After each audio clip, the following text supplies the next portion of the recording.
Good morning. 1 Peter 3:17 kind of wraps up and puts a little bit of a preliminary bow on this emphasis on apologetics that we've had the last several days. We looked at verses 15 and 16. And verse 17 reads this way: "For it is better to suffer for doing good, if that should be God's will, than for doing evil."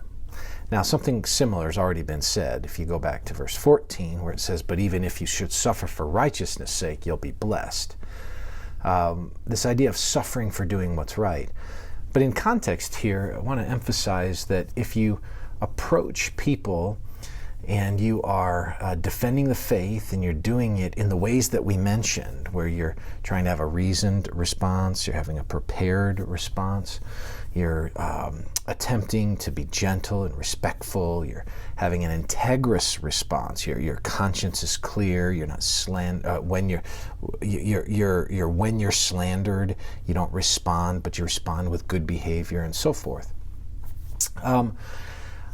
This idea that you would carry yourself well in a hostile context as an exile, and you would demonstrate Jesus well, should give you great assurance that even when you suffer for doing well, you don't need to fret.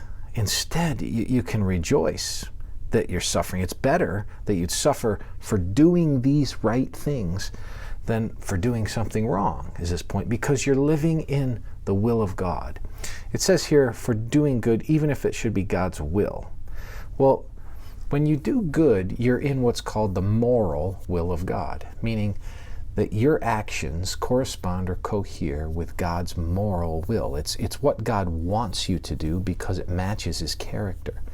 When you act in a way that matches His character with your verbs and your adverbs, you don't have to worry about whether or not you're in the will of God at that point. That is specifically what the text means when it focuses on the will of God. We think of the will of God in terms of direction often. If I make decision A versus decision B, will I be in God's will? Well, what God's concerned about is whether you choose decision A or decision B, what kind of person are you? What kind of character do you have?